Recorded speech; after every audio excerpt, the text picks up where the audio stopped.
hypnotic. They've cast a spell on millions of children worldwide. They've even been called kiddie cocaine. But are video games corrupting our children as well as bankrupting their parents? Harmless entertainment or hidden danger? 1 minute Anthony was okay, Christmas morning, the next minute he was flat out on the floor going blue.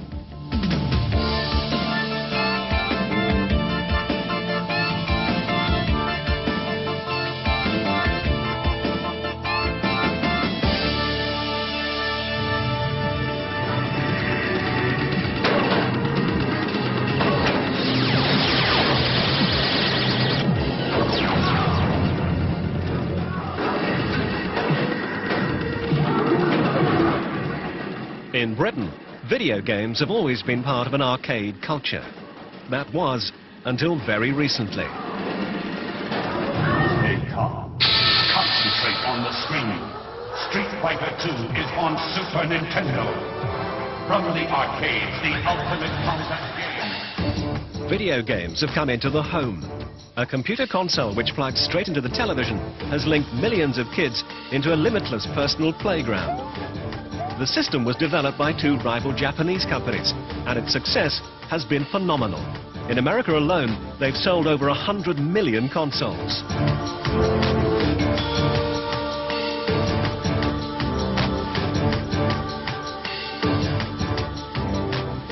Approximately 40% of all U.S. households have a Nintendo system, so it's there right alongside the television and the VCR and being used almost as frequently. I think around the world we sold 4.5 million Sonic 2 games. That means that Sonic 2 generated more revenue than the largest hit movie around the world in 1992. The worldwide video game market is now worth more than £14 billion. Last Christmas, this retail bonanza took Britain by storm. Recession-hit high streets declared the games their saviour. Millions of parents found themselves shelling out over £100 each on the computer consoles. The games come extra. But the real expense is in keeping up with the latest releases.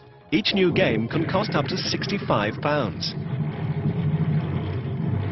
And how many games have you got? Well, 10. But So how much money have you spent on games? 400, about £400. We get £1 pocket money each, and my brother gets £3, and then I get an extra £1, making it £2, so that's £5 per week.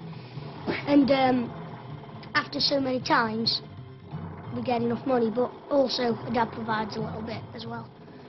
Is it the best toy you've ever had? I suppose, because it just doesn't break that easily. Like, say if I had a teddy bear, you can only cuddle that and have it in bed. But with this, you can change games and other things. And so it's like, if you change games, you've got all different varieties.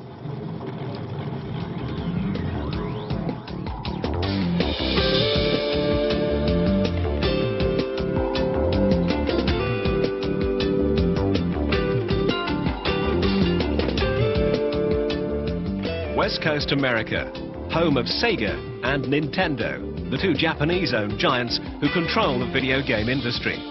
America is their biggest market and the nerve center of a fierce corporate battle for global domination. Almost 1 in 2 American homes has a video game system. Nintendo is the Goliath on the gameplay scene. The U.S. video game market in 1992 was approximately $5.3 billion in retail sales, compared to the theatrical film business of just under $5 billion. And Nintendo of America has approximately 80% share of that $5.3 billion market. To satisfy demand for its products, Nintendo has created the world's most advanced distribution center. Within 24 hours of arriving here from Japan, tens of thousands of games are dispatched to more than 13,000 stores across the states every single day.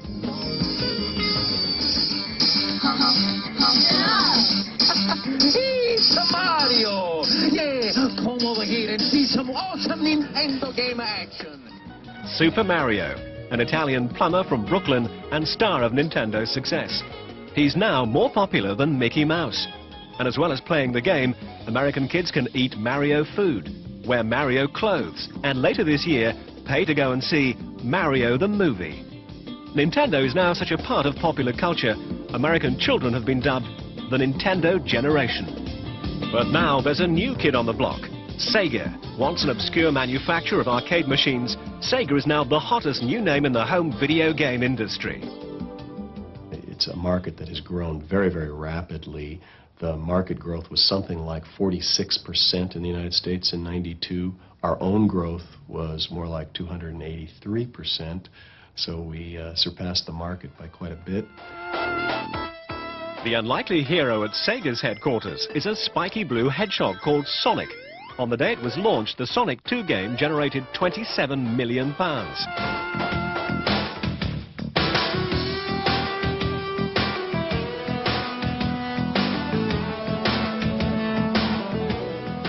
Confident of breaking its competitors' hold over game players, Sega has just invested $10 million in this high-tech mini Hollywood. It unites musicians, artists, directors, and computer whiz kids in the search for the ultimate new game. Virtually every American household with children has a video game system. The market is saturated. But Europe is a new battleground, and the gloves are off. Both companies have now targeted British children. The U.S. is maybe a year further in the cycle, ahead of the cycle, than the U.K. is, but that would mean the U.K. would have a very big growth year in this year, calendar '93. So it's really just taking off in the UK, and we see no barrier to kind of household penetration that we've received here in the United States within the UK.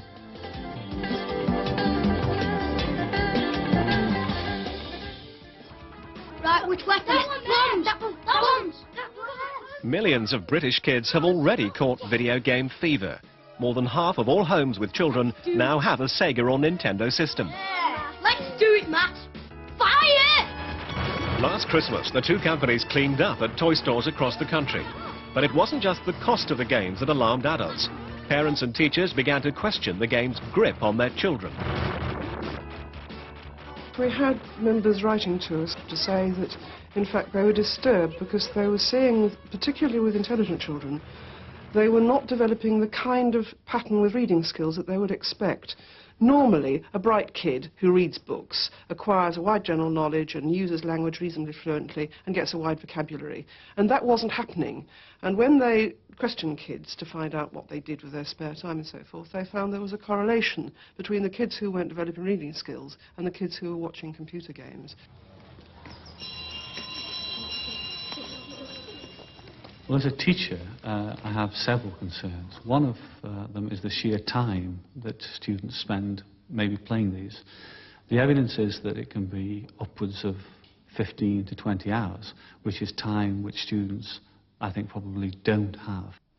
I'm also concerned that maybe they develop a certain obsessive or addictive behavior, which clearly nobody would want to support. I see nothing wrong. In fact, I would think teachers would think it's a positive that a child can expand his fantasy, can expand his horizons and enter into a fantasy world where he's thinking about all sorts of things he's never thought about before. What is the effect of spending hours seeing people beaten, seeing people killed, seeing people squashed? These games raise questions which, to my knowledge, people have not yet answered.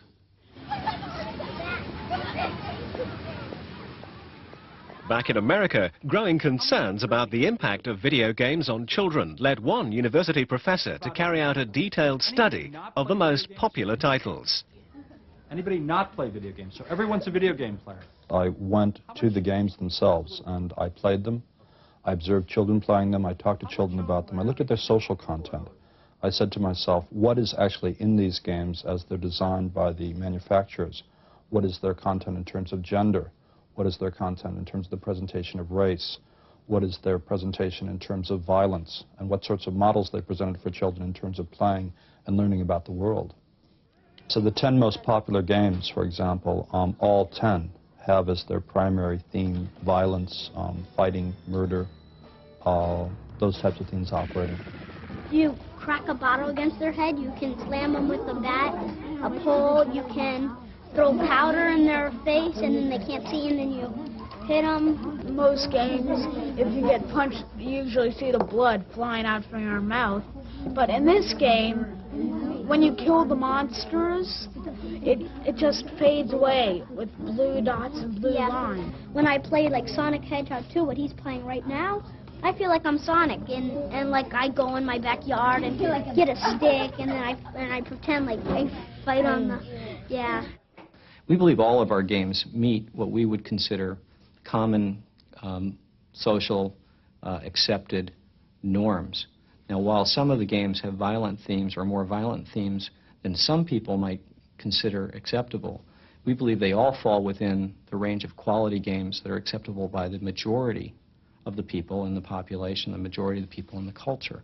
Well, I think we have some tank battle games or that kind of thing. I mean, they reflect what's going on in the world. All we're really doing is interpreting what one sees in the world today and making some form of gameplay out of it. They're actually firing at you from the TV into the living room, but it won't wreck your house. It's just that it seems that way, and it's like you're there. There's some things that you can do to the enemy, like you can take a steel pole and whack them. You can break a bottle against their head. There's a game available in America called Mike Tyson's Punch-Out!, where using sensing devices in your hands, you're actually able to throw a punch at the computer screen and the computer responds. What happens when kids enter into that type of simulation? It's not simply a question of their only games. These things have a critical role in terms of shaping children's awareness of the world, their social models, their roles, and we need to critically understand just exactly what this is doing to kids, and we don't really know yet. So is video game mania making British children more antisocial? World in Action carried out its own survey at a secondary school in Staffordshire. A group of 13 to 15-year-old pupils were given a psychological test to assess their behavior in a variety of situations. We took a group who were exposed to video games quite a lot, use it a lot. We found that something like over 50% of them showed antisocial behavior in a whole range of other situations which we created. On the other hand, the non-video game teenagers, only less than 20%, in fact I think it was 18%, showed any antisocial behavior in other situations. So what that says is, in this very small illustration, that kids who watch videos a lot actually use that behavior or transpose that behavior in other social situations. Maybe not grossly, but they certainly show much more aggressive behavior than the kids who don't watch video games. But both companies fervently deny that playing their games brings out the worst in kids. In the United States, in the research that we've looked at from around the world to date, has shown no link between playing video games and aggressive behavior in children. In fact, that's been substantiated many times. Until more research is done, I don't think the video game companies have any justification in saying it has no impact on kids. We have to find out. I'm a scientist. I want to see the evidence. I have 4 children. I want to see what the evidence is on what this actually does to their aggressive behavior, their social or interpersonal skill behavior, or a whole range of behaviors, indeed even to their performance in school. If somebody wants to fight you, this game could tell you what kind of moves and you could try them. So have you ever tried out any of the things that you've learnt on here? Yeah, quite a few.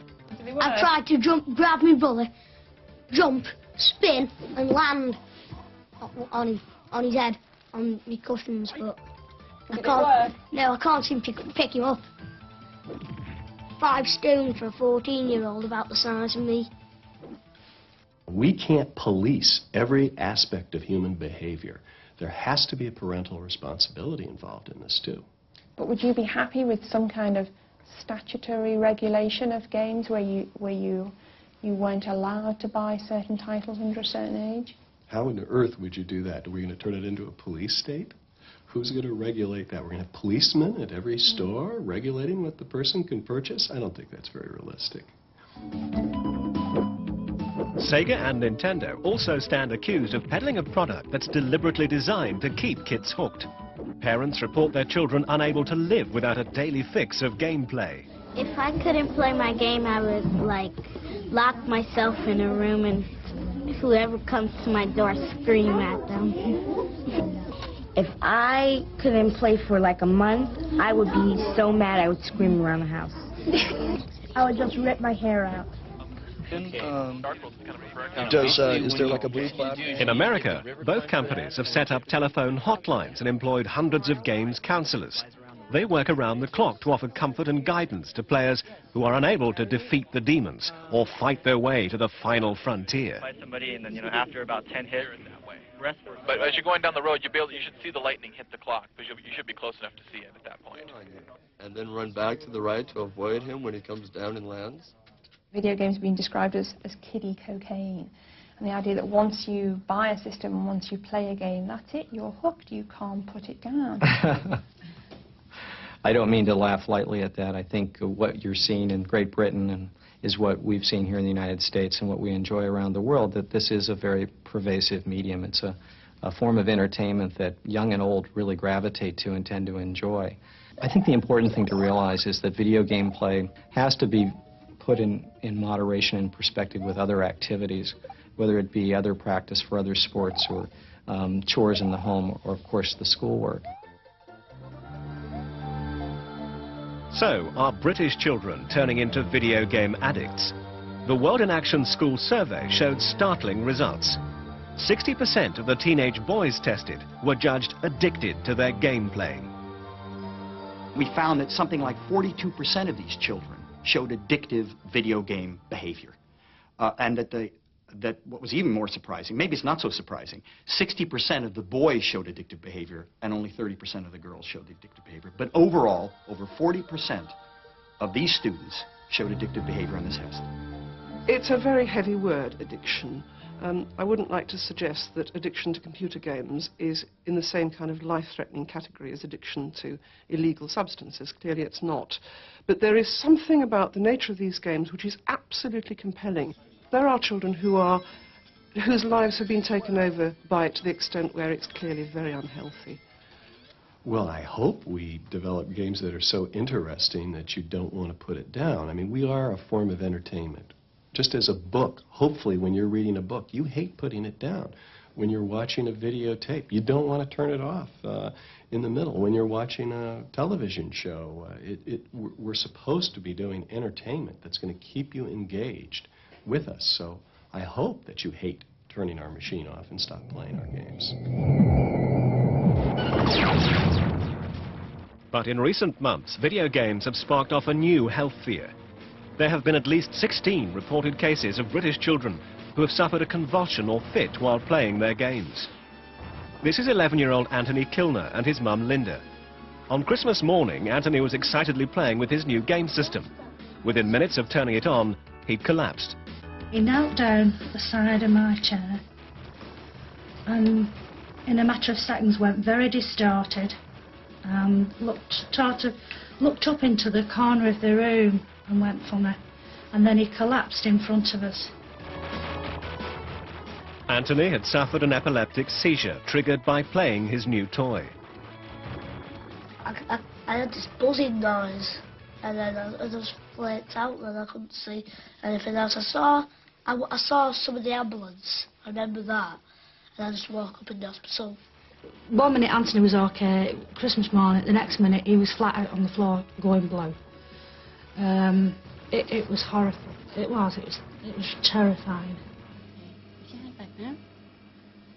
Anthony's parents were so alarmed by the events on Christmas Day, they took him for further tests at the country's leading epilepsy research centre in Cheshire. Anthony came to see us because he'd had a seizure shortly after playing a video game. And we carried out a test of the electrical activity in the brain, which is called an EEG. We did find with him that at a certain rate he became very uncomfortable indeed, and when we persisted just a bit longer there was a change in his brainwave pattern, which is called showing a positive photoconvulsive response. Both companies were quick to respond to mounting fears that their products posed a threat to young players such as Anthony. Nintendo undertook an investigation on their own right after we first heard of the very first incident in the United States. And as a result of that investigation, put warnings into our products, suggesting that if you suffer from a photosensitive condition and epilepsy, that you should not play video games, or at least play them in moderation, and visit a physician for further advice. But how do people know that they're photosensitive? Unless you go through all these rather elaborate tests, there may be no way of knowing. First thing people may know about it is when they have a seizure playing a video. Children really love these games, so they want to keep on playing with them. So they go on for a long period of time, they sit very close to the screen, and they don't have the light on in the room at the same time. And all those are risk factors which could, for people who are photosensitive. There's maybe an emotional component to it as well, because the games can be very exciting.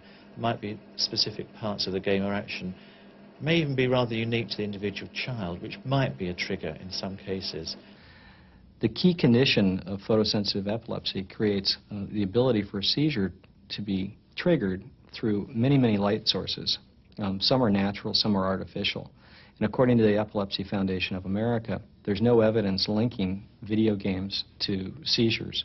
We're not absolutely certain at the moment whether, if this makes you have your first seizure, whether you're likely to go on and have more afterwards or not in other circumstances. In the meantime, I think there's reasonable grounds for exercising some caution in it.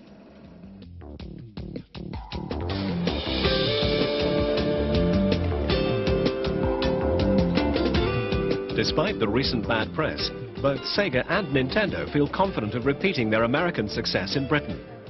In Las Vegas last month, at the world's biggest electronics show, both companies unveiled their future game plans. They promised better graphics, brighter sounds, faster moves, but most importantly, even more interaction with the screen. As the games become increasingly realistic, using techniques such as virtual reality, the child can go beyond just simply observing the violence in television, but can actually participate in the violence in television. They can have the television respond to them. They can have the computer screen respond to them. And the potential impact on them psychologically is something I think we really don't understand. While the companies excitedly draw up their battle plans for Britain, the concerns of parents and teachers refuse to die down. Today, the Professional Association of Teachers called for government regulation of the industry. They want independent monitoring of the content of the games and guidance to be given to all consumers. We're asking for a publicity campaign directed at parents so that they are alerted to the potential danger of the games and encouraged to make sure that their children engage in a whole range of hobbies. And we're asking for that funding to come from the industry. After all, they're making quite a lot of money out of children at the moment. It's here, and it's real, and it's something we have to come to grips with as a household, as a society, and put it into the proper context for the son or daughter, the youngster, who's looking to balance a lot of activities, and this is the entertainment activity. Parents and teachers should be out there demanding quality programming for children and quality video games, and they can do that. They are the market force that drives this industry, and essentially they can go out there and say, I want better programming for my children. It's that simple. Books are not real life. Movies are not real life. TV shows are not real life. And our video games are not real life. They are entertainment. And that's what we're trying to do, is entertain our audience in the best possible way. We have no evidence of its either short-term or long-term effects. And I don't mean effects just on kind of educational values, but on their aggressive behavior, their social skill behavior, a whole range of behaviors which are extremely important in child development terms. Well, I think it just gives me some more brain, but my mum doesn't.